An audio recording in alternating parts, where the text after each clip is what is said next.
Support for the Players, the Pop Culturist PlayStation podcast, is brought to you by Manscaped, the best in men's below-the-waist grooming. Manscaped offers precision-engineered tools for your family jewels. Manscaped recently launched the ultimate men's hygiene bundle, the Performance Package. Join over 4 million men worldwide who trust Manscaped with this exclusive offer for you. 20% off and free worldwide shipping with the code FTP at au.manscaped.com. If my math is correct, and it might just be, that's about 8 million balls. For the Players.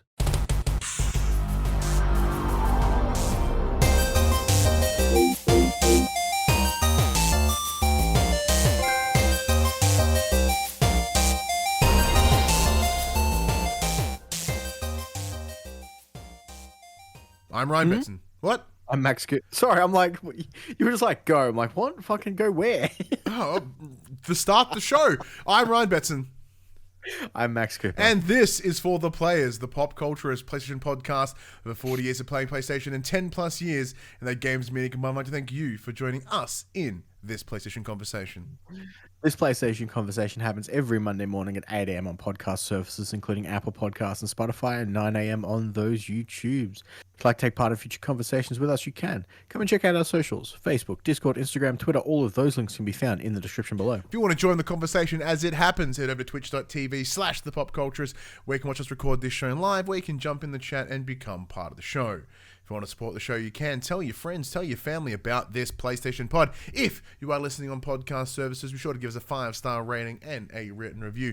If you are watching us on YouTube, be sure to like, subscribe, leave a comment below. I endeavor to answer every single comment. If you want to support us financially, you can at patreon.com/thepopculturist, as well as our merchandise store, popculturist.com/shop, where you can buy shirts and other assorted shit with our logos on it. Or you can help support the brands that help support us, just like our friends over at Manscaped. But if you head over to au.manscaped.com, use the promo code, save yourself some dollary dues, but we'll get to that in just a moment.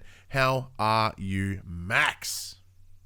Not too bad. That's Not good. Too bad. Well, apologies to anyone at home that normally does check in when we do stream the show live on Twitch. My internet was a hot mess last week.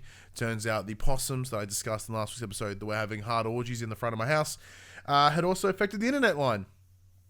So that was a ton of fun. However, I can confidently report the last week, I have slept the best that I have in a very long time because there's no longer fucking around in my roof. I destroyed their house, now they're out of my house. Who wins? This guy. And I reiterate my point from last week. I am the alpha possum. I am alpha possum. Are you the alpha possum of your week, Max? No, I've had a household filled with sick people. Oh. I think I mentioned it briefly last week. We went out and got flu shots. My kid had a reaction to her flu shot. She's had a runny nose all week. It is still going, and now my wife's got sick as well. So, ew. So my son and I got our flu shots yesterday. He seems to be surviving it okay. It's pretty fun. He saw one of his friends from school in the car park, so they proceeded to just yell at each other and run around like crazy for a while. So I ended up being at the immunization clinic for like an hour and a half, where I should have been there for 20 minutes. He just wanted to hang out with his friend. I'm like, okay, sure, you just run around with your friend, whatever. He was very happy, so it worked out well. But yeah, he took that needle like a champ. Absolute champ. Made me look super weak. but other than that, it's been a week. I haven't really done much, to be honest.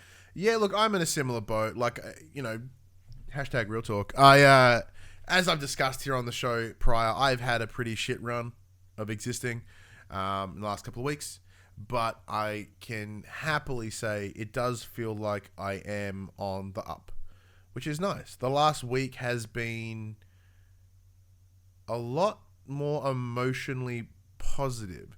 Nothing has really changed. I maybe I sort of hit my low point and now I'm just bouncing back up, I guess. But like, I don't know. I just feel happier. Like I'm enjoying life a bit more again. I think maybe having the not so broken sleep with the fucking pygmy rhinoceroses that lived in my roof for a while. Like, having not them is probably a contributing factor. I don't know. Because other than that, not a whole lot has really changed. It's just, I guess I'm on that upward. And I'm happy to run with it, man. Like, I'm actually feeling eager to play games again. Like, for the last month, I have just not wanted to play fucking anything. Just because nothing tickled my fancy. Nothing gave me that no, like, what's the eagerness, the necessity, like, nothing. I was like, ugh. The idea of turning on my console and, like, putting controller in my hand, you couldn't pay me to do it. Even though, like, you know, so we've had, you know, game codes, whatever. I'm just like, no, I'm sorry, man, I can't do it. I just can't. I'm so sorry. My brain can't do it. But this week has been the exact opposite, and I think a big part of that is, as we get into the section we talk about what we've been playing this week, we come into what we have been playing this week. As the name suggests, like, it almost writes itself, Max. The section's named it. We talk about what we're playing that week, and first off, cab off the rank, we have both been playing The Quarry, the latest from Supermassive Games, being published by 2K Games. We did receive a review code from the team over at 2K Australia, so thank you for that. But, yeah, this is an extension of what Supermassive have become known for with Until Dawn and the Dark Pictures anthology. But this one is, unlike the Dark Pictures, which are designed to be more smaller experiences, this is essentially the next step from Until Dawn. Max, give me a rundown of what this game is about. So, in the typical horror cliche, you are camp counselors at a camp in but fuck nowhere. And it's one of those classic horror thrillers of who's going to make it through the night. So very early on, you find yourself at the camp Hackett Ridge. Hackett Quarry. Yeah, Hackett Quarry. Yeah. Hackett Quarry. Well, I think we both had a collective stroke there for a moment. That was nice. And it's their final night with no kids. It's just the counselors. And all types of shenanigans happen. Yeah, so the idea is that they're only supposed to be there for a specific window of time. As the characters you see are like, oh, you're a day early, or we need to leave now, in true like 80s horror fashion. But due to car troubles, they are stuck and they must stay at the camp for one more night. And as you said, horror ensues. Now, straight off the bat, this game is littered with like really good cast. Like horror veteran David Arquette, not just professional wrestler, but also scream actor. You've got the gentleman that plays the character of Ryan, who was he was in Jurassic World: Fallen Kingdom. The gentleman that plays Dylan was the son of Mulder and Scully in the X-Files. Ethan Suplee's in it, a couple of older sort of horror actors. So for those that have like those horror chops, you're going to get a little bit excited at some of those names that pop up. And like, unlike House of Ashes, the performances across the board here are really good. I mean, it's not just the performances; the character models themselves look significantly better. Look substantially better. Yeah. Substantially better. So, like, now we should also mention that this is early impressions. I'm only up to chapter 3. Max is chapter 6. We will have a full review chat coming, hopefully the next week or so. So we'll be joined by friend of the show, Kat. So Kat is she's the creator of a series of anthology books called Hear Us Scream, which is all about looking at horror movies through the lens of minority groups, whether it be female, LGBTQIA plus community, etc. It's a great little anthology of books. So she's going to come on and be our aficionado of horror. And we're going to deep dive this bastard and pull it apart in terms of its tropes, its story, its beats, that sort of stuff. But so here we'll touch upon at least a little bit of our story impressions so far, and a little bit into the gameplay, etc. So how are you finding it so far, from a story perspective? From a story perspective, it's interesting. It's nice because it plays very similar to that of those, Until Dawn, Dark Pictures, you get to see the story from so many different perspectives as you swap characters fairly often. You can see how those characters kind of gel with each other. Like very early on, there's you can see which characters are going to get along with who, and who kind of will automatically pair together. Yeah. There's a nice variety in the character choices. Well, not character choice, but in the deposition, like how the characters all act and interact with each other, which is awesome. The story itself is compelling enough that I played it until 4:00 this morning, and then I went, I really need to go to bed. Now I do apologize. I did just spill my drink a little bit, so keep chatting. I'm just get some paper towel. Hold on. The story is very compelling. It is pulling me through the game. Not that I need to be pulled through the game, but it is keeping me entertained and wanting to find out more, and how it's all going to play out, how the characters will interact with the opposing forces of the game, how they and the spooks and how they deal with everything. It was interesting.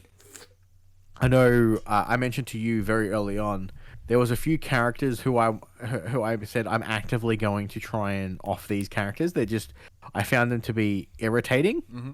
And then once the story progressed, I'm like, oh, maybe it's not your fault. Maybe it's this person. Maybe that person needs to die. Turns out both of those characters have been killed in my playthrough now.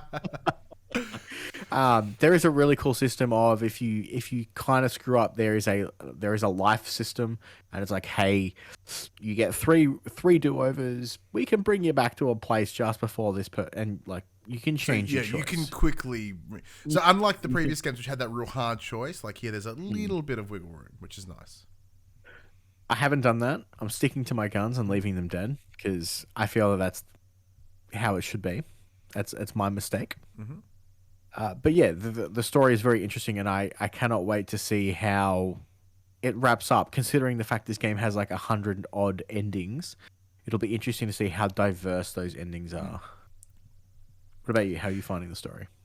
So, in terms of characters, one thing that I noticed this game has, unless I'm looking in the wrong spot and I haven't seen it yet, there is a lot more, I guess, requirement on the viewer or the player to pick up on their character traits. In that, if you're like, if I'm thinking of like Man of Medan or like, Little Hope or House of Ashes or even Until Dawn, like if you pull up the start menu, it'll tell you what their current character traits. They're anxious, they're this, they're that. Now, granted, that does adapt over time, and you can change it with your actions, but in the Quarry, it's not telling me that.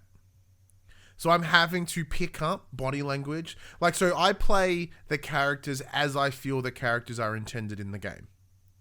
Like, because one of the biggest challenges that I have when it comes to any sort of role-playing games is anytime you play a character that is undefined, I end up playing me or my moral compass, right? Yeah. But if I play a game that has a defined character, okay, well, what choices would they make? So, like, as this character, this character is, cocky and sarcastic and whatever. Like, but you can see they've got a little bit of heart in them and they care. But like that charm or that whatever is their persona. So, like throughout the game, if I can make a sarcastic choice, I will make a sarcastic choice.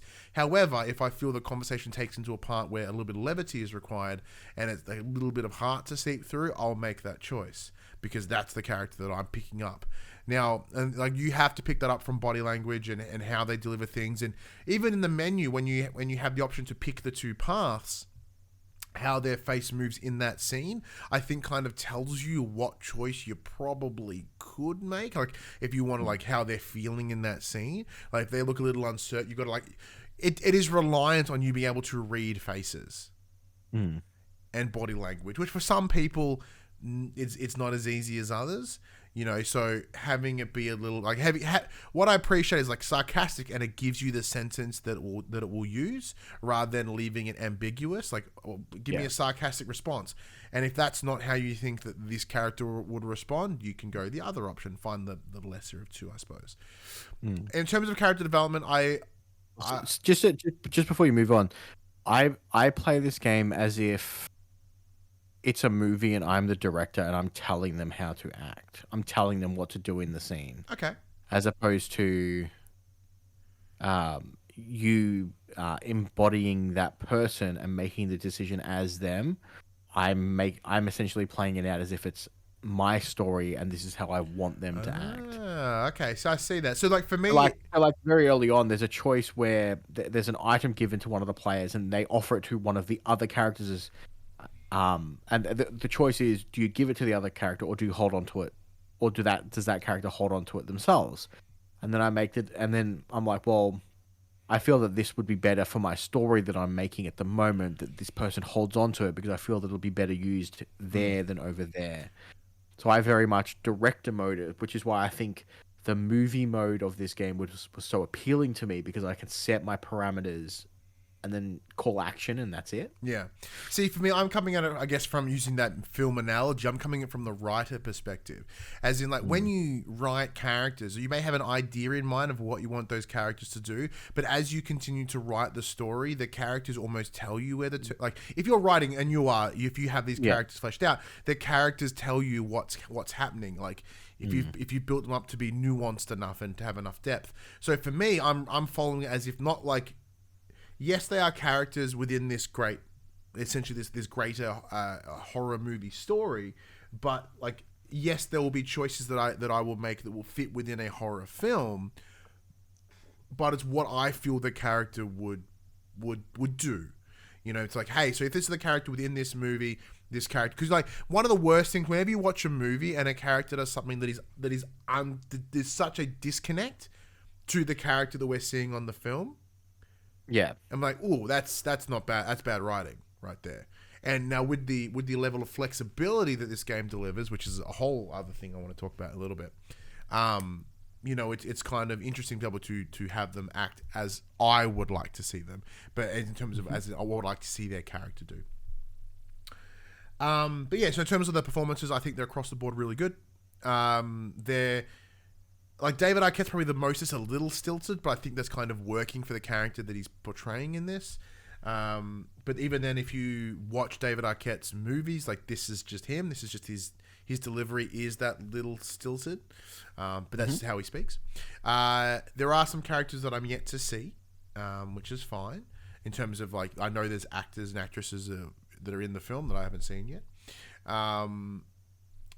But like the main cast of counselors, I really like, and I really enjoy where they're going. Like they are all connected, but they are all individual in a number of ways, and they do conveniently all kind of fit into varying horror tropes, which I like as well. Which I think from a character story, from character perspective, you've got the bitchy woman, you've got the really kind of nervous girl that's, you know, by the book, you've got the jock, you've got the weirdo outsider, you've got the sassy one, you've got the sarcastic dude.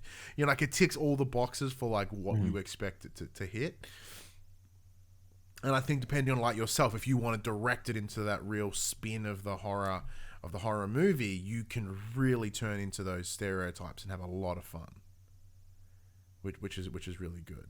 But then from there, if we look at it, you know, using that horror discussion, like stylistically, this game is really turning into that skid in such a gnarly way. Whether it be how it's shot, whether it be how the menus are laid out, because they're laid out like an old VHS tape. And that even if you go into the part of the menu where you can go through all your individual paths that you have taken, they are all displayed in VHS covers, which is such a cool touch. It's all these little details, and there's great little filters as well. So, because we want to talk about that as well. So there's great filters. There's like the standard game, and then there is an indie horror, which so in one of the newer things for indie horror is that with the contrast, like the contrast is sort of jacked up. So a lot of there's a lot of darkness, but the colors kind of pop out of it. It's got that kind of minor film grain to it.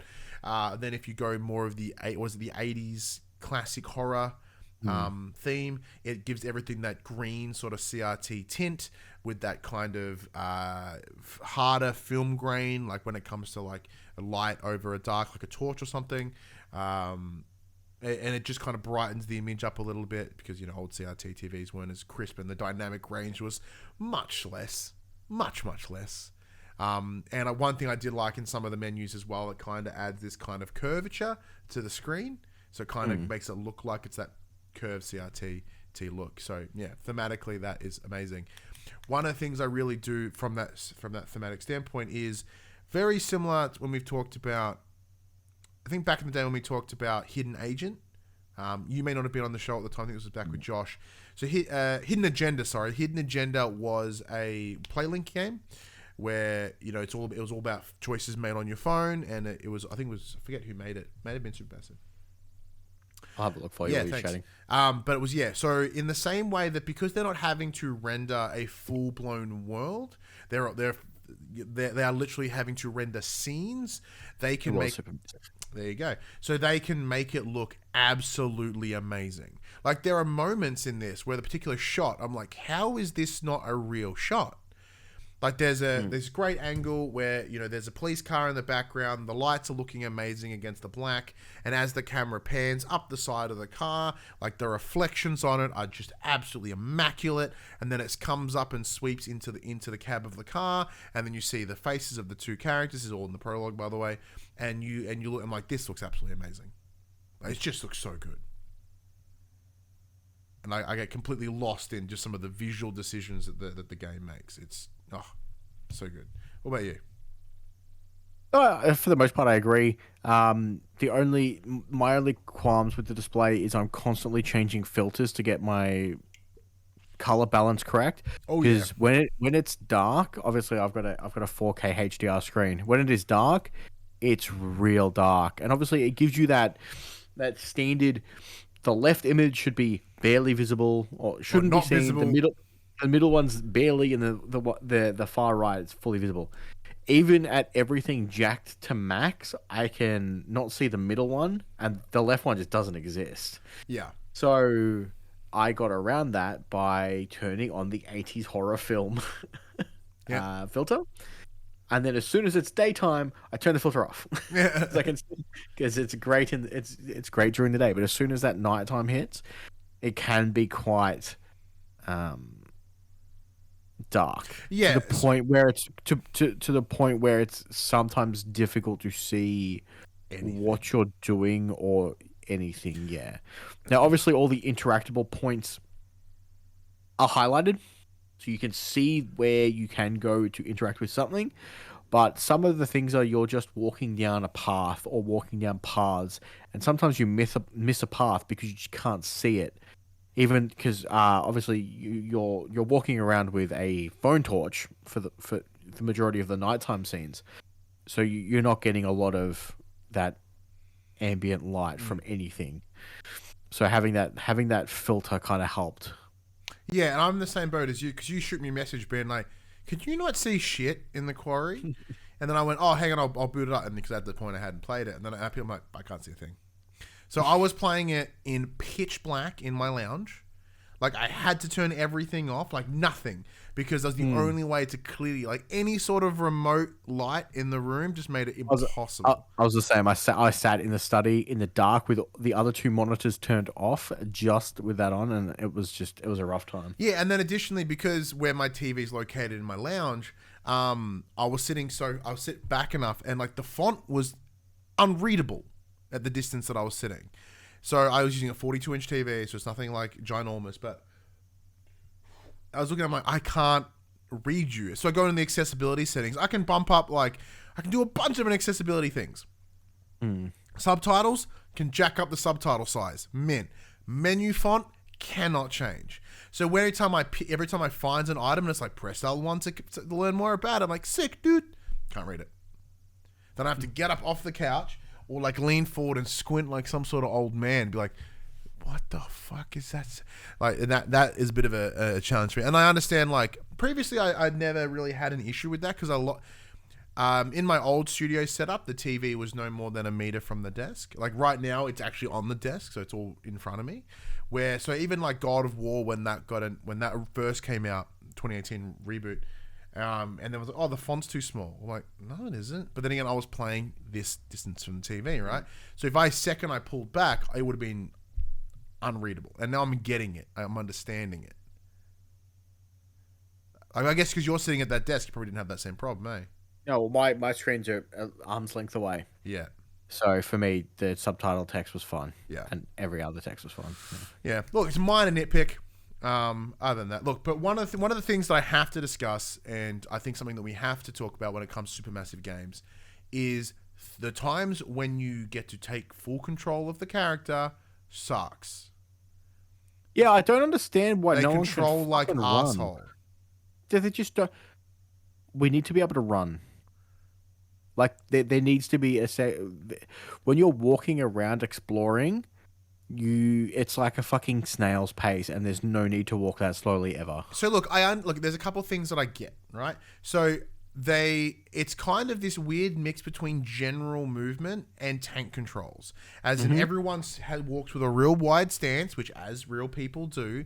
Like you don't stop and pivot like you do in tank controls, but you don't have that hard run and stop and pivot like say Aloy does in Horizon, right? You don't see that, which I appreciate because none of them are fucking real. But like the second you add speed to the way characters move in this game, it would be horrendous. Like it'd be too jerky and you'd lose all sense of control. But I think the example that we used when we talked about House of Ashes, I think the quote we gave were this game controls like Gastro, it's just all over the place. And like I still stand by that because like it's just a mess. Like, and you can just get stuck in hallways. In open areas, you can kind of pull it off, but the second you've got to get into tight corridors, it's gross. Yeah, the other issue is half the areas are in static camera, and the other half you have free movement of the camera. It's much easier to traverse the areas that you have free movement over the camera. Yeah. Because you can kind of wiggle yourself into position. But yeah, if there's any tight corridors or getting around the corner of a staircase, or it can be a bit of a nightmare. Yeah. Now, granted, there's probably far less player control in this game than a lot of their others. Yeah, because like, that I've noticed. Like when we when we saw like the preview for House of Ashes, you know, with thanks to Bandai, like they talked about how they've improved so much about their 3D character movement, and like you know you could control the camera, which you couldn't do previously. Which they do here. You can move the camera around. It's not static in the way that like old Silent Hill games were, which one camera and you had to go where it said, or like Resident Evil. It's not full 3D scope movement. It's the movement of the head, which is cool. Like it could be worse. It could be noticeably worse.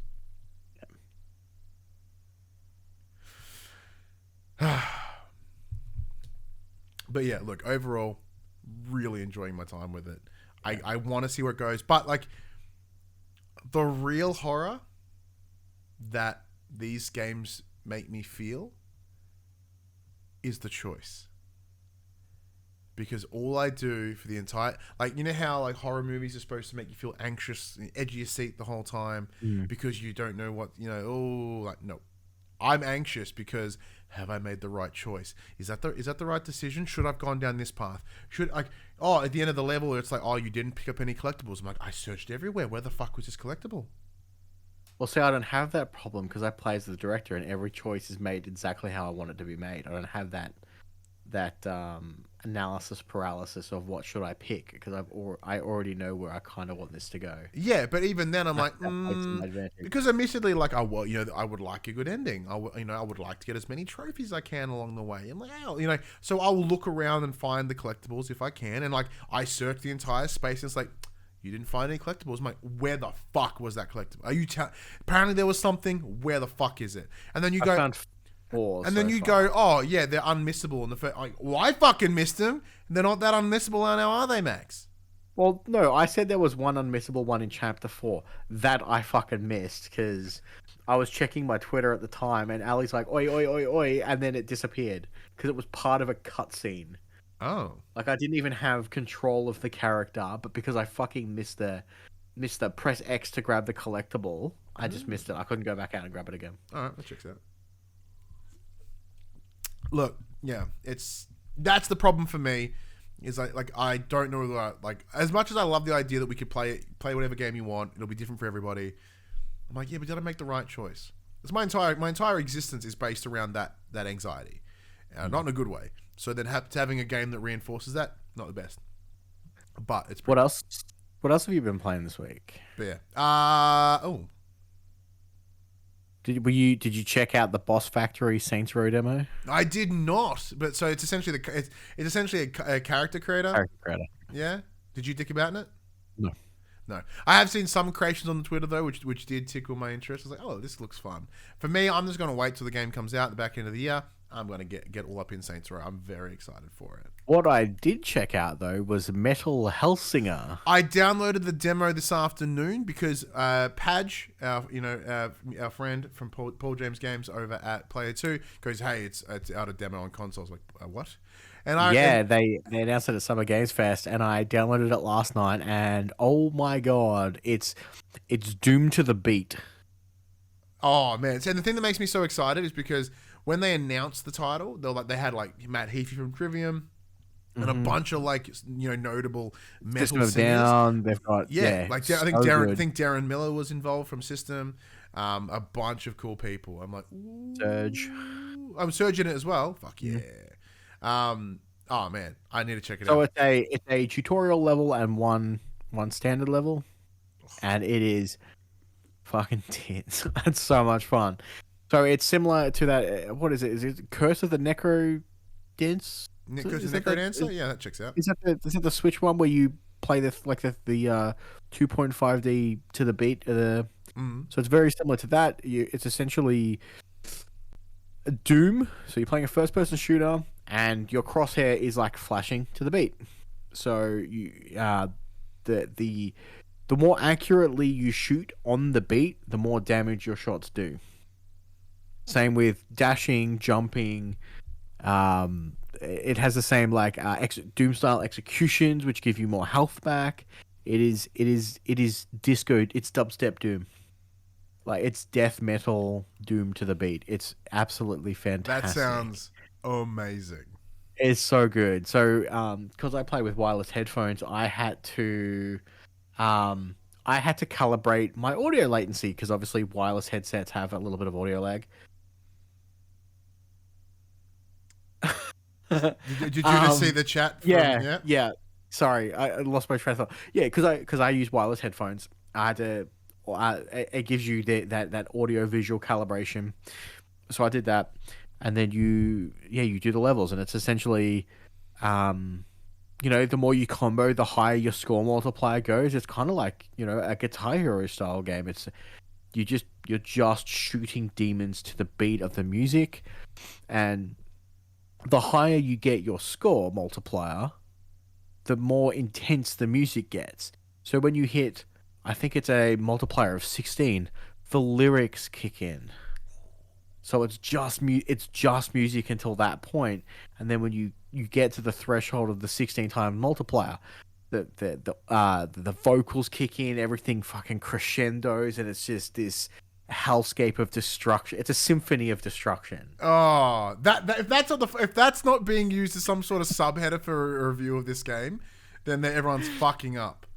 We're gonna call that right now, and that'll be our review when it comes out. That'll be the title of the video. You heard it here first. But yeah, that's mad. That's mad. Yeah, so it's really cool. It's a very small download. I would strongly urge you to check it out. It did get shown at Summer Games Fest, and it is coming to PS5 in September this year. Yeah. Have you played anything else this week, Max? No, that's it. That's pretty much it. I've just been playing the Quarry and Metal Hellsinger. I mean, I dabbled in like Rocket League and Diablo, but nothing's changed there. Yeah, like for me, it was just like I did have a bunch of games in my cart ready for purchase from Days of Play, and then the sale ended and they all went up. And went, oh, Like I was going to get like this game called Big Pharma, which is like essentially like a tycoon. Farmers in PH. Yeah, PH. Yeah. Yeah. And I was like, oh, that looks dumb. And it looks a cool little like tycoon game. Didn't buy, and it's like $12. And went, meh, 53. I'm like, oh. So I won't be playing that. That's fine. But yeah, other than that, I've not played a whole bunch either. I was just pretty much hanking for the Quarry, and I'm glad I did because I'm playing it, and it's awesome. All right, Max, before we get into the main part of the show, we have to do a bit of shilling. It's never too early to start the spring cleaning or get that summer body ready, Max. You can join the 4 million men, I should say, worldwide using Manscaped, the leaders in male grooming, and their 4th generation performance package to get your jungle under control by going to manscaped.com, so au.manscaped.com for 20% off free worldwide shipping with the code FTP. Summer is a while away, Max, but it doesn't hurt to get ready now. I mean, if you maintain now, it's easier in the future. That's true. That is very, very true. But you don't want to end up looking like Jumanji. No, you don't. You don't want to look like Robin Williams in the first Jumanji. But it's time to bundle up with the Manscaped Performance Package 4.0. Inside the package, you'll find their Lawnmower 4.0 trimmer, the Weed Whacker Ear and Nose trimmer, which Max swears by, the Crop Preserver Ball Deodorant, Crop Reviver Toner, the Performance Boxer Briefs, and a travel bag to hold all these goodies.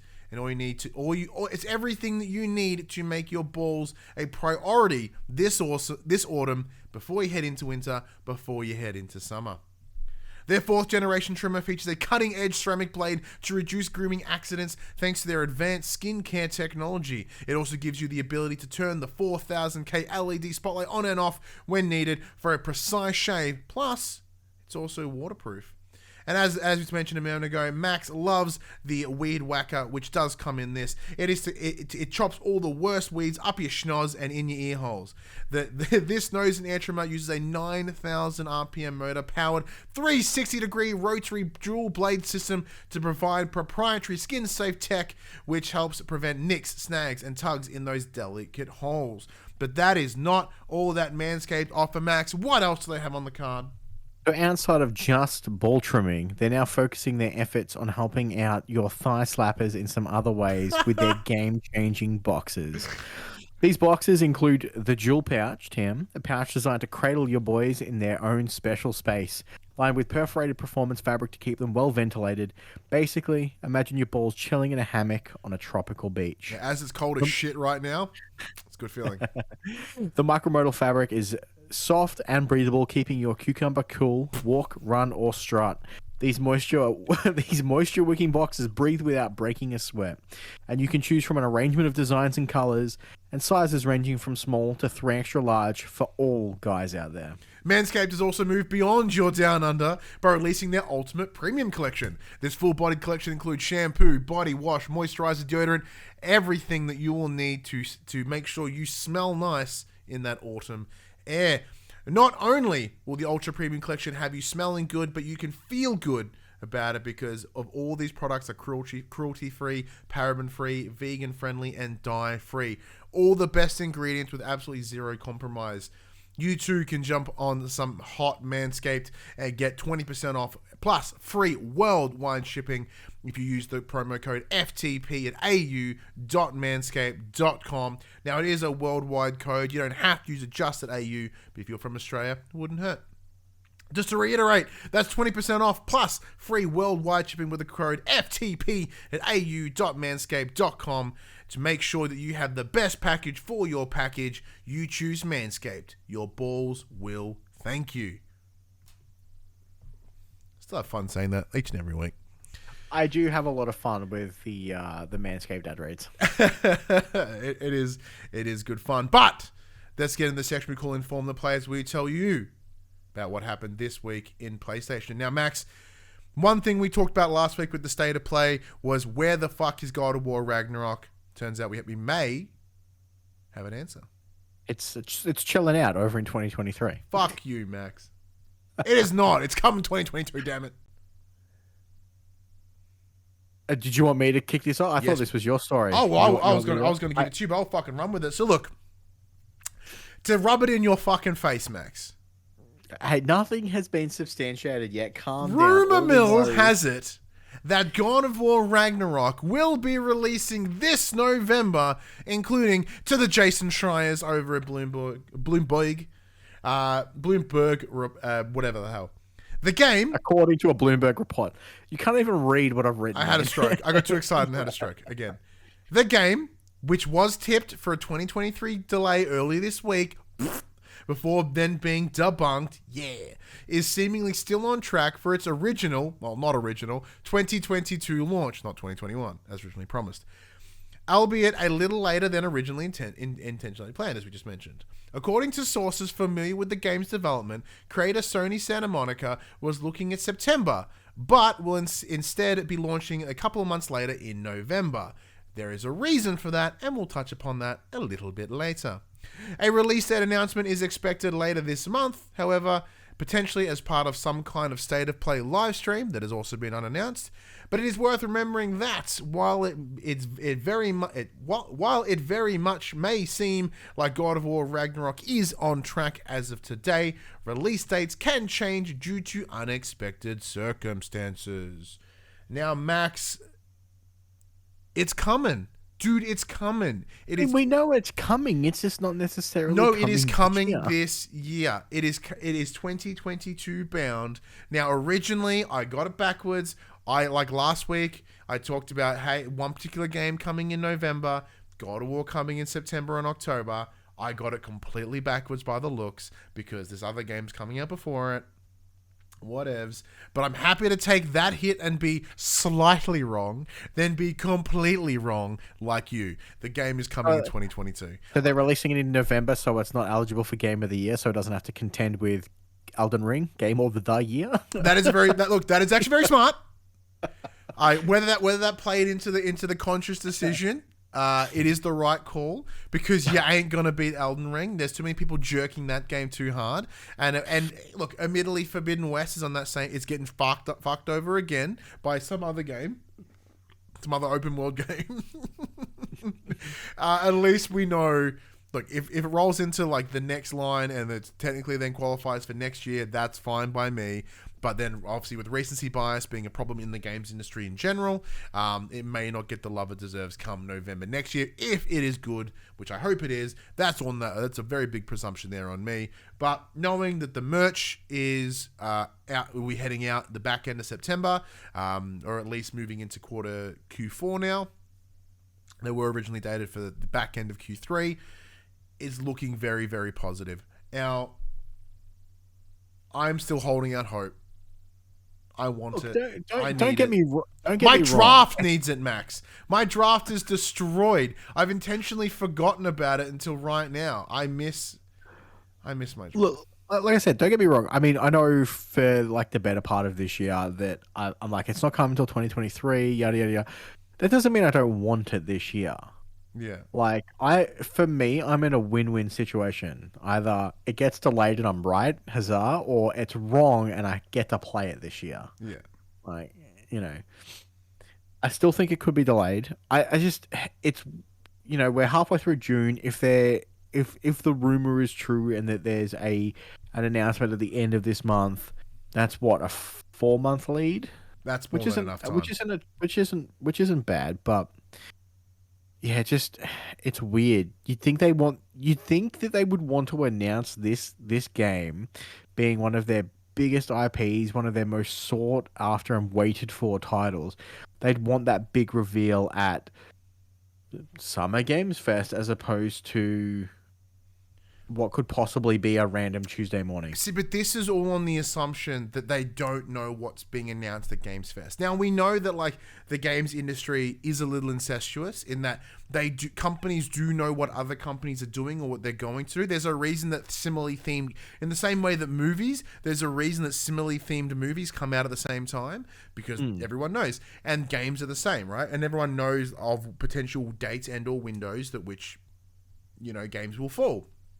So if they're aware of some of the stuff that's getting announced this week, then they stay quiet, right? If it were me, I would play.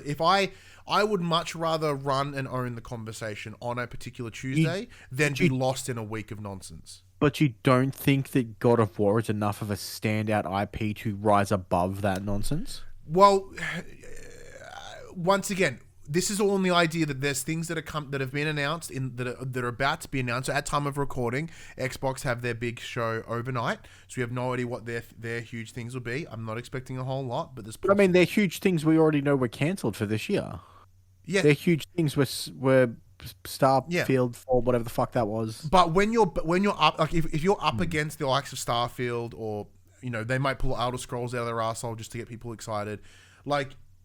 There is a lot of potential risk in having something drown out your message.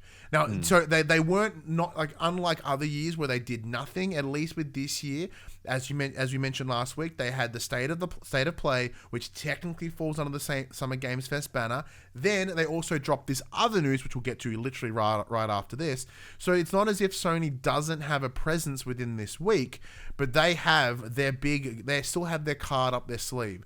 The time of everything having to come out E3 week, or what is now the equivalent of E3 week, that's not how this industry works anymore. This industry it is about owning the conversation for even a day.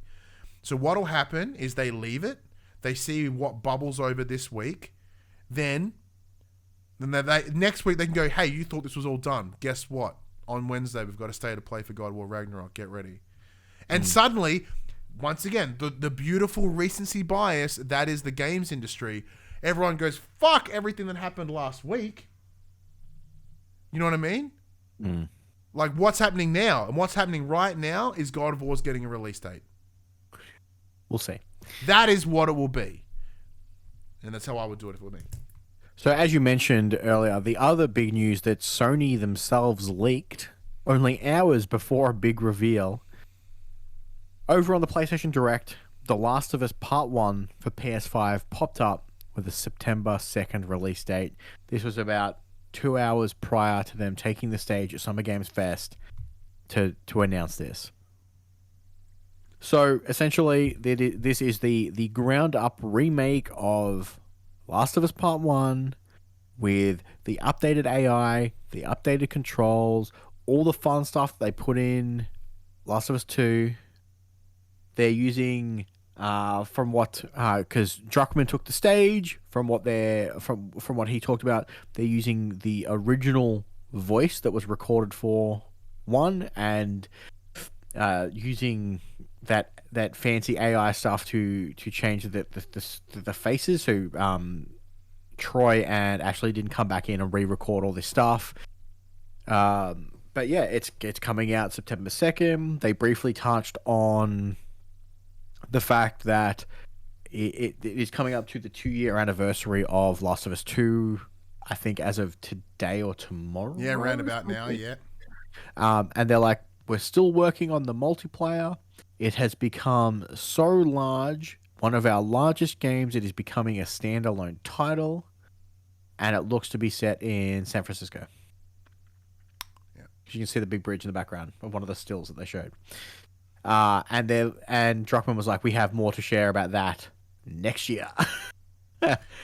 And then obviously Keighley, being the guy that he is, he's like, so what are you working on? He's like, yeah, I'm working on some stuff, but I can't talk about it yet. And then made the humorous joke of, unless someone at Sony wants to leak that too. So yeah, because this announcement I think wrapped up Summer Games Fest. Mm-hmm. And everyone knew it was already happening because Sony bloody leaked it a few hours earlier. Sony, is this enough? Burying their own shit. Yeah. Again. So this is the third version of Last of Us Part 1. This is coming to PS5 and PC.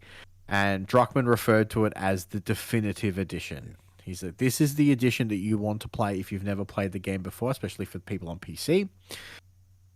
And for those people who own PlayStations and for some reason have skipped this is the way you should play it on PS5. See, I think I was on the... I believe I've been a little bit dismissive of the idea of a Last of Us remaster before. Have I? Remake? No, not a remaster. It's a remake. They've already remastered it. They've already remastered it. This is... they're Skyriming. Yeah, what was our stance on it previously? I forget. I don't think it's necessary. Yeah, I was in the same boat. But I'll let you go it's not first. for me. It's not for me.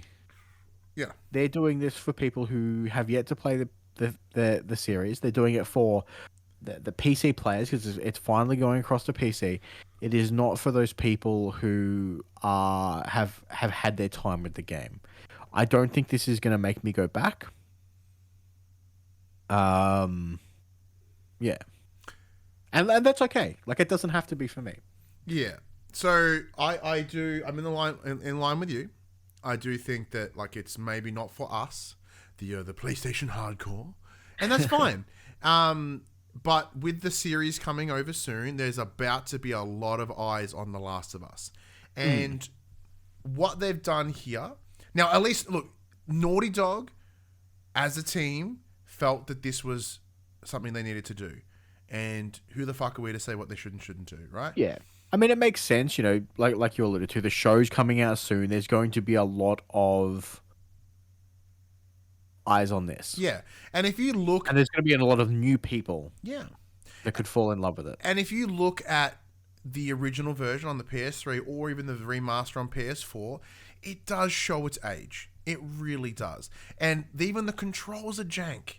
Like, it's actually... Like, it controls like a PS3 game. Even though they made some of the changes to PS4, it does. Now, I would argue that The Last of Us is one of PlayStation's essential and biggest and most important games to ever be released on the platform. Ever. So to have it receive this extra love in the same way that Bethesda know that Skyrim is their big money maker, and that's why they give it so much love, having this be made is a good idea. Because you look at the side-by-sides, you look at the stills, and it looks amazing. Like, it actually looks in line with The Last of Us Part 2. And additionally, they get to now rename it to be The Last of Us Part 1. So, like, from a marketing standpoint, it intentionally realigns as part of this greater collection. So if they add a Part 3 to it, sure. It's all... the iconography of it is all the same. As my camera freezes for 1 second. Apparently I was too intense with my hand movement. But yeah, look, it looks so good. Like, there's a lot of smaller details that make the faces look more real and more accurate and just better. Like, will I want to play it again? I'll certainly endeavor to, because I do love The Last of Us and I would like to play it again. And even just to see how insanely amazing it looks, in the same way that I started replaying Uncharted 4 in the recent collection, because I want to see how good it looked, and it looks fucking amazing on PS5. And that was a remaster, a full blown remake. Give me. So while we're still on the Last of Us news, as scheduled, filming has now concluded on HBO's Last of Us television show. Co-writer and producer Craig Mazin, who also worked on Chernobyl, confirmed on Twitter that they have wrapped. And series creator Neil Druckmann had mentioned at the Summer Games Fest that the project was in its final 24 hours. It was also announced on stage that Joel and Ellie's original voice actors, Troy Baker and Ashley Johnson, will both have brand new roles in the HBO show itself. That's cool. In the same way that, like, Nathan having... fuck, why have I blanked on his name? Nolan North show up in the Uncharted movie. It's out on DVD now. It's on Blu-ray. You can go watch it. It's fine. It's spoilers. Having them in there is just a great nod to and respect to these actors that have made these characters so important. I'm very excited, very, very excited to see this series. I think this is probably going to drop next year. Probably early. I think it's closer. Druckmann talked about it on stage, and he's like, very elusively, he's like, "You're gonna hear about it soon. Can't say much." Yeah, they're gonna hear about it. You're gonna say, "Hey, it's coming in February, March." Like TV tends to work on cycles. Yeah, it does sound like it's going to be closer than we think, though. Yeah, it's not like October of next year. I think like February is what I'm thinking. Because like they don't tend to run shows over Christmas. Like so it's like it'll either come out in like 3 weeks, because let's say it's 8 episodes, 12 episodes, they'll likely drop it once a week. So like 8 weeks is 3 months worth of TV. 2 yeah 2 months, cool. So and then they need to wrap it up with like November, so what, September to November.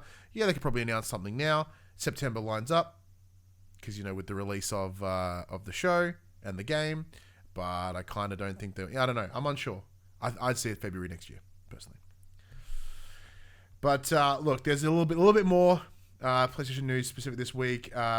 Days Gone creator Sony Bend has shown off their new logo this week. So with the new logo, also comes new information on what the current studio is working on. Taking to the PlayStation blog, online community specialist Kevin McAllister, not the main character from Home Alone, said, quote, "Today we are excited to share just a snippet of news on our current project. We are currently working on a new IP that includes multiplayer and builds upon the open world systems of Days Gone, but brings you a whole new world that we are extremely excited to craft for you. We cannot wait to reveal it you when the time is right. Hashtag fuck the wet bandits." Maybe it is the guy from Home Alone. Who knows? McAllister promises to continue bringing you quality experiences that aim to leave an everlasting impact with you. And Sony Bend Studio's latest title is the next in line to deliver that. Now, I do quite like the redesign. It's unlike Don't Nod, which was just a space. What I do like about this is it's a whole new logo change, and it looks very similar to a map marker from Days Gone, which I really like. There's that, and they also go into how it shows where the studio is located by having that mountainous ridge inside the logo itself, and kind of is who they are. So yeah, reflects who they are. Yeah, it has a bit more character to it, which I like. So off the top of my head right now, I couldn't tell you what the Sony Bend logo was, and I'm gonna need to Google it. Well, while you're doing that, I will start things off with the Summer Games Fest announcements. So obviously, Summer Games Fest happened. Oh Friday the morning. Old logo was just like really boring. This is much better. So Friday morning, Summer Games Fest kicked off. There was a 2-hour show. So much stuff was shown off. This is the stuff that was shown off that's coming to PlayStation. If I've missed anything, I do apologize. First, and this is not in order of release. This is just how I collated them. First off, we had Aliens Dark Descent. So this is the latest in a long line of games based on the film franchise, coming from Focus Entertainment and Tinderloss Interactive. It's a slightly different spin. It is a single-player isometric shooter with a tactical twist. This game is penciled for release in 2023 for PlayStation 5 and PlayStation 4. Did you see this one? Which one, sorry? I did Aliens not. Dark Descent. I did not. Look, when I first saw it, I thought it was a twin-stick shooter because it's that top-down isometric view, and but it's apparently a tactics game, but it's a single-player tactics game. Okay. It looked alright. Aliens as a franchise doesn't really do much for me. Yeah, to be honest. I'm in the same boat. Lots of fucking space horror games this Summer Gamers Fest. It was apparently that's the new go-to. Next up we had Humankind, which is Sega's turn-based historical strategy game. What I referred to as Homebrand Civilization, because I'd never seen this before. I'm like, isn't this just Civ but more cartoonish? So this is coming to PlayStation 5 and PlayStation 4 on the 4th of November. And they talk about, quote, combining up to 60 historical cultures as you lead your people from the ancient to the modern age. You'll face historical events, take impactful moral decisions, and make scientific breakthroughs as you build your own vision of the world. So I think it plays exactly like Civilizations. It's just Sega's version of that. Cool. Yeah, look, admittedly, like, there's not a whole lot that have really jumped out at me over Summer Games Fest, but sure. There's a few that have jumped out at me. One of them is this, Layers of Fears, the new title from Bloomberg. Quote, players who seek mature stories with hidden meanings should prepare for an exquisite horror experience thanks to the expanded plot lines that will cast a new light on the overarching narrative. They will face spine-chilling madness that extends over generations, and this is got a vague release window of early 2023. Look, next up, so there's a couple of things. Obviously, with Bloober, we know that we're allegedly working on Silent Hill. So I imagine they're working on this beforehand, and maybe this was in post when they jumped on that or whatever. But look, from remembering the original Layers of Fear or whatever, wasn't that good? So okay, sure, cool. Next up, we had what I thought was Dead Island 3 because of the trailer. I don't know. Do you remember the Dead Island 2 trailer where the guy's jogging along the boardwalk to the funky music? Mm-hmm. Oh, I do. The trailer for the old Dead Island, it was so good. Like I did see this. This is amazing. They play this trailer, and then all of a sudden, a fucking goat comes out of nowhere and just starts wrecking shop. And then they announce Goat Sim 3 because I guess fuck Goat Sim 2. Yeah, and it's coming later this year. I honestly thought it was Dead Island 3. I'm like, oh, this could be cool. And then, goats just started messing shit up. I'm like, sweet. It was an interesting decision. I liked it. I liked it a lot. We got some more gameplay footage from Street Fighter 6. We got some more gameplay footage for the Callisto Protocol. Now, this is the one that did intrigue me. So, well, do you want to take this one? Well, yeah. So, Marvel's Midnight Suns. Like we talked about this a couple of weeks ago when we. Okay. Sorry, I thought you meant Callisto Protocol. Oh no. Well, there's Look, I'll play that when it comes out. There was more Spooks gameplay. What's that bloody game called? Yeah, the EA one. That's the Dead Space. Dead Space. Yeah. But yeah, so Marvel's Midnight Suns. That's one next time because we talked about whatever happened to Midnight Suns? Like I remember it getting delayed into the back end of the year, but no, it turns out it's coming to PS4 and PS5 on the 7th of October, and it comes with a new trailer, and it showed off Spoods and Venom, and it's being voiced by the dude that does the Spider-Man games, Yuri, whatever the hell. Yeah, dope. I'm also looking forward to this. Man, I'm itching. This looks real good. It's Marvel XCOM with card combat. It's sign me up. It's got like all the things that I enjoy. I'm in. I'm so in. Next up, we had Teenage Mutant Ninja Turtles: Shredder's Revenge. They announced that Casey Jones will be joining the squad as a playable character. That it will have support for 6-player online and couch co-op play, and it comes out this week on the 16th of June. Yeah, I know a lot of people that are just like frothing for this. Are you interested at all? Nah. I used to like the old TMNT arcade games, but I don't think I would go back. Yeah, look, sure. I'm in no major rush. If I had 6 friends to play it with, maybe, but... Yes, that's the only downside. And then next up, as we alluded to earlier, Saints Row announced the Boss Factory demo, which is out now on PS4, PS5, allowing you to make your character ahead of the upcoming launch. Mm-hmm. Look, once again, for me, I saw this. I was like, "Oh, I'd like to do it. I'm interested in it." However, I'm just going to hold out until the game releases later in the year. At least the character models look really cool. It looks like you can still have the same level of bullshit and fun.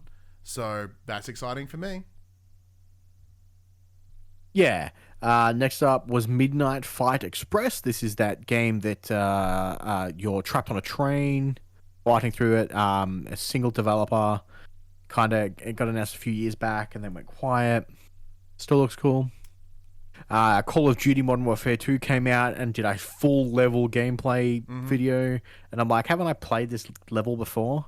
Because that's just Call of Duty, mate. I'm sorry. Because like, I know it's the soft reboot of Modern Warfare 2. Modern Warfare 2, but I feel like this is a level that is in the original Modern Warfare 2, and I've played this game. I've played this level. Well, yeah, I imagine they're probably going to pull a lot from it, just to be like. And they talked about how response.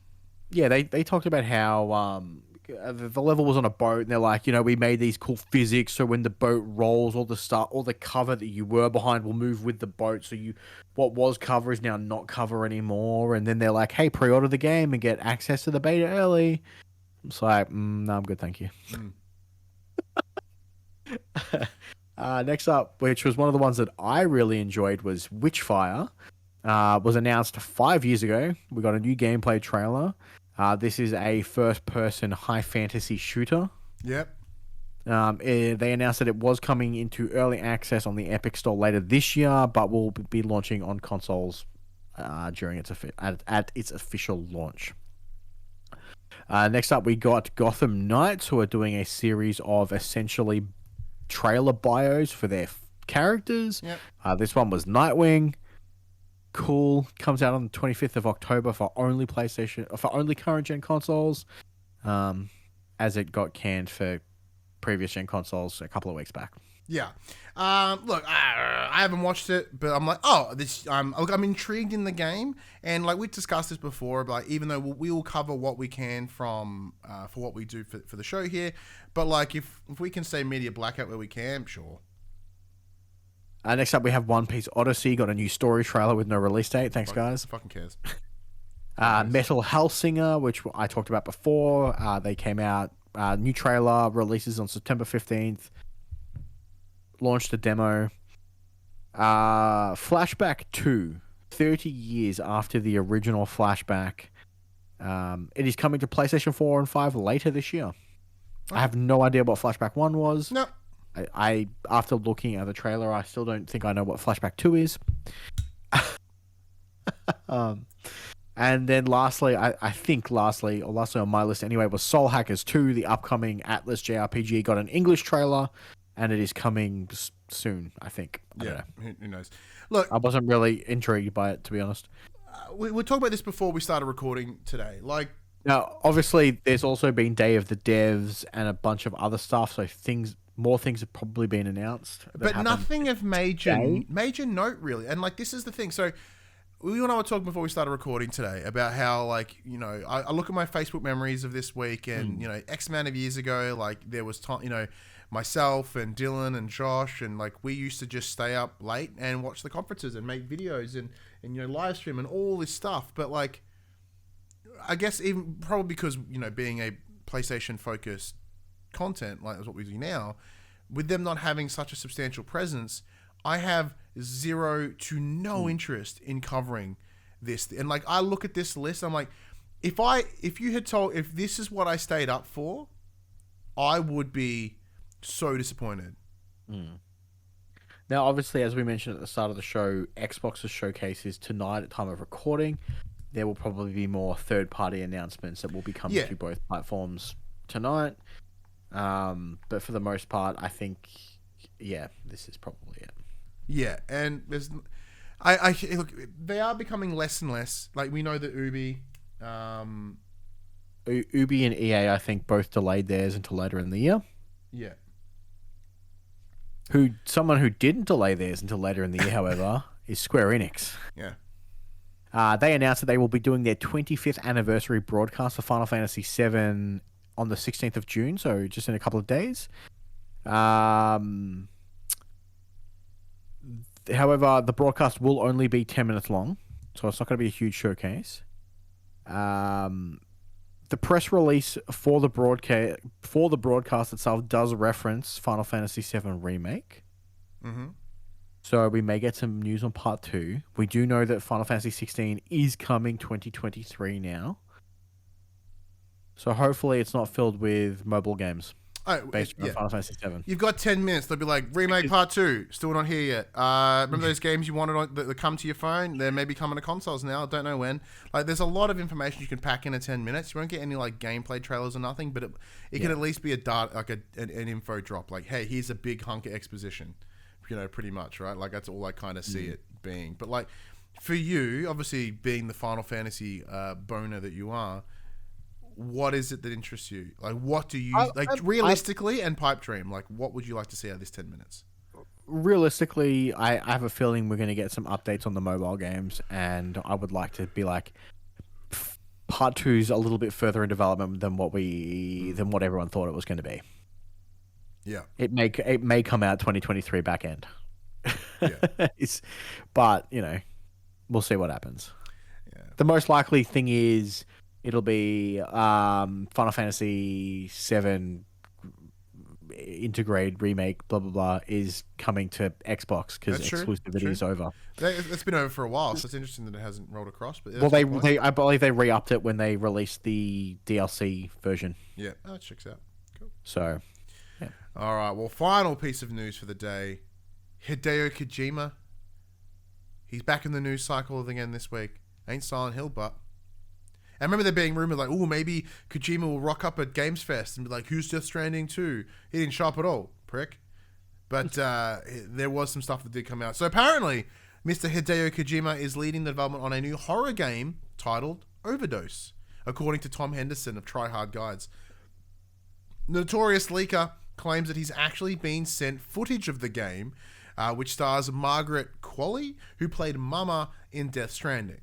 However, it's reported this new horror title isn't linked to Kojima's latest IP in any way. According to the original reporter, which was Tom Henderson as well, developer Kojima Productions requested the removal of this article on Overdose, suggesting that it's real and an announcement is potentially imminent. At the Xbox showcase tonight. Do you think? Maybe. There has been the longest rumor that he signed a deal to do some cloud gaming stuff with Xbox. Yeah. This could be it. This could be it.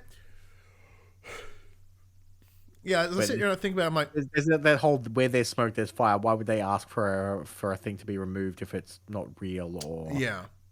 And it's not as if the Kojima or Kojima Productions even has set a precedent of pulling information, whether it be accurate or inaccurate. So, like an example, this whole abandoned stuff, which name dropped him all the time, at no point did they request to get taken down from my recollection right now.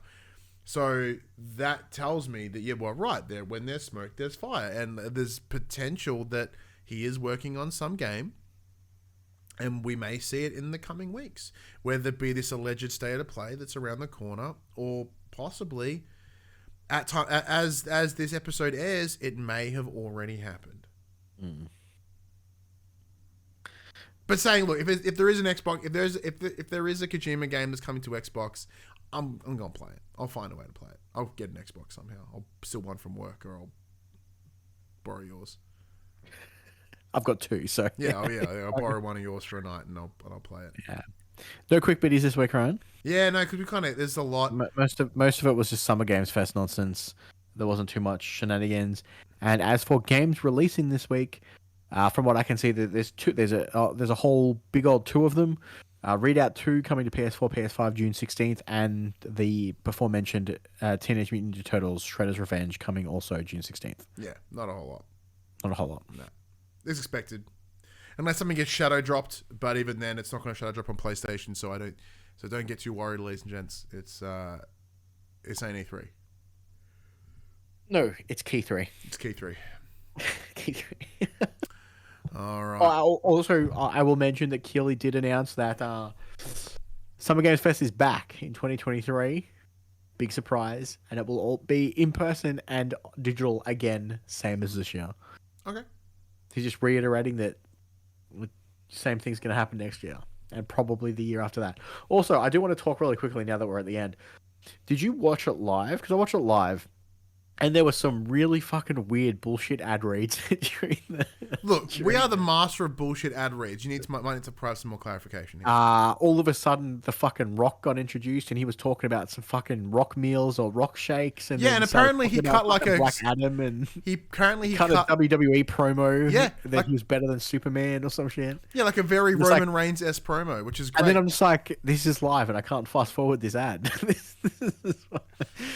And then later on, there was like a credit card for the gamer, and I'm like, what the fuck's going on here? Like, I get that you need sponsors to do a show like that. It was just a very bizarre drop. Yeah, it is weird. But you got to do what you got to do to pull off something. Well, this is the thing. Like one of the biggest challenges with what's Game Awards and now Summer Games Fest is they have to be funded, and Keighley has this way of just getting really shit companies to throw money at him. So we get really garbage ads the whole way through it. And it's not good. But yeah, because he wants it to be the way he wants it to be, same as like the Game Awards. Like, look, admittedly, Summer Games Fest is way more up his alley than the Game Awards. Because this is what he wants to make. He wants to make fucking sizzle reels with hype and ads. That's it. Yeah. And previously, he had made the Game Awards as a proxy to those things. So he's making what he wants. He's delivering on what he wants without the fake prestige of a Game Awards. So there you go. Keighley's probably pretty happy. Anything else to add before we No, wind things down? I Well, think- this was way shorter than I thought it was going to be because I did like 4 pages of notes and then we kind of just went fucking through it. yeah, because there's like I mean, it helped that you didn't watch any of Summer Games Fest, apparently. look. So I've pretty much been taking up the cliff notes, and as I said, that for me, that's a mix of my complete cynicism towards all the industry at large. Like, I know what games excite me and what don't. You know, like there's a game called like Roots of Pancha or something. Like, it's a farming game that's got a Steam demo right now. That tickles my interest. Hellsinger, that tickles my interest. The Last of Us Part 1, that tickles my interest. Like, but there is so much that just I don't fucking care. And I will only care when it comes near a reasonable window for me to play it. Yeah. And like I said, the hype, the excitement, the love for this time of year, or the gamer Christmas as it used to be called, is long gone. Like the increased frequency at which announcements get made throughout the year, whether it be quarterly state of plays or Nintendo Directs or whatever, have it this 1 week of the year means staggeringly less than it ever has before. And like that's not a bad thing in the way that this week can now spotlight AA games and indie games, and they don't get, like we talk about being drowned out. This way it doesn't drown out. You know, like the big AAA games don't drown out all these small guys. It gives them a platform to be successful, and that allows those AAA companies to go and do whatever it is that they want to do on their own time. And which, if you want to focus like we do, then that works out well for us, right? It's not a bad thing. It's just that this be all and end all, it isn't there. And I guarantee you, I feel really incredibly confident in making the claim that Microsoft's thing will likely disappoint. It will. Or it'll be, everyone will get excited because they'll be like, hey, here's a thing's coming. When? Can't tell you. It's the same as Bethesda showcase X amount of years ago when they're like, here's Starfield. When's it coming? Maybe then. Delayed. Here's Elden Ring. Not Elden Ring. So here's Elder Scrolls. It's just a shot of a canyon. Everyone get fucking boned about it. Like, unless I'm hearing, like, the only things that can get me excited out of the Microsoft conference would be if they announce Wolfenstein 3, which they won't because Machine Games are working on Indiana Jones. And even then, there's no guarantee that it's going to come to PlayStation anyway. Spoiler alert. What? What if Indiana Jones is Wolfenstein 3? That's... What a twist. There's Nazis. Yeah, in BJ Blazkowicz actually there's, is Indiana Jones. There's Nazis in Indiana Jones. They right? do, I've and seen any of the movies. that's probably They why exist. Machine Games got the IP, because they know how to work with Nazis.